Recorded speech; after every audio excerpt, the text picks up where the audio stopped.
जय सिया राम। तो आज एक अद्भुत कहानी लेकर आते हैं भगवान श्री कृष्ण से जुड़ी हुई।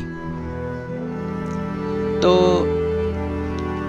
कंस का जैसे जैसे वध निकट आता जा रहा था, उसे भय खाता जा रहा था।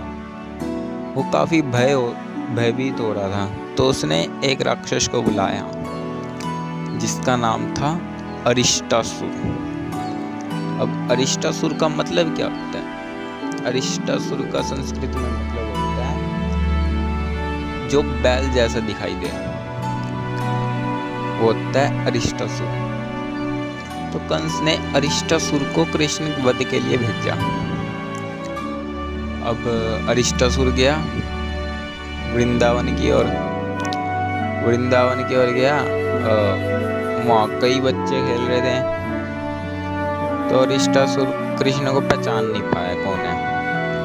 तो उसने गांव वासियों के घरों को तोड़ना शुरू कर दिया, पेड़ों को उखाड़ना शुरू कर दिया कि भाई कृष्ण खुद ही आ जाएगा मेरे पास।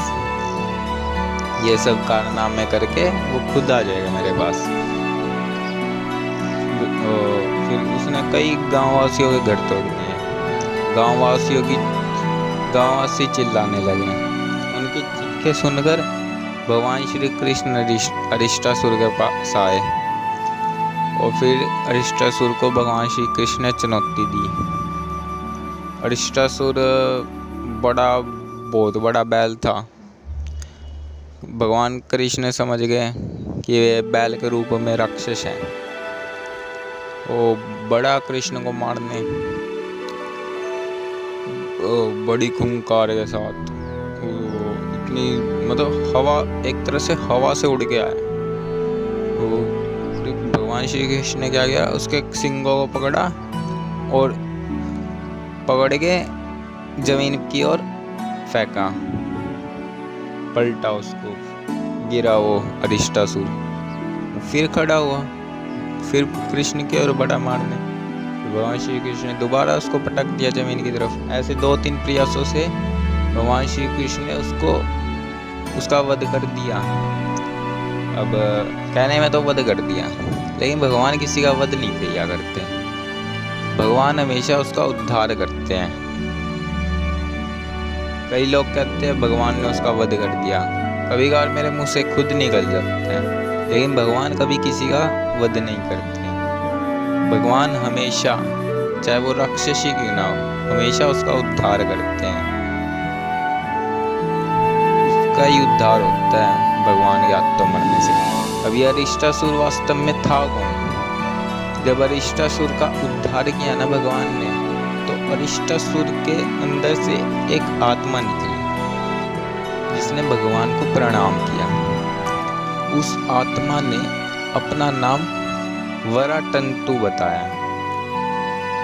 वराटंतु। अब ये वराटंतु कौन था?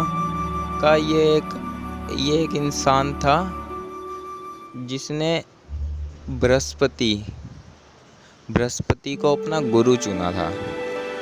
तो बृहस्पति ने इसको अपना छात्र के रूप में या शिष्य के रूप में स्वीकार कर लिया था। लेकिन एक दिन इससे गलती क्या हुई, ये अपने गुरु की तरफ पैर करके बैठ गया। इसके पैर अपने गुरु की तरफ थे, अपने पैर गुरु की तरफ करके बैठ गया। तो उसको अपमान लगा अपना कि ये मेरा अपमान कर रहे हैं, एक बैल की तरह जो सुनता भी नहीं किसी की। तो उसने उसको श्राप दे दिया कि तू बैल बनेगा। लेकिन उसने क्षमा मांग ली अपने गुरु से। फिर कहा कि भाई श्राप दे दिया तो होके ही रहेगा ये, किंतु हाँ, तेरा उद्धार स्वयं भगवान करेंगे। इस कारण तू मोक्ष को प्राप्त करेगा। तो उसने स्वीकार कर लिया। अब ये अरिष्टासुर वही था, वो वराटंतु।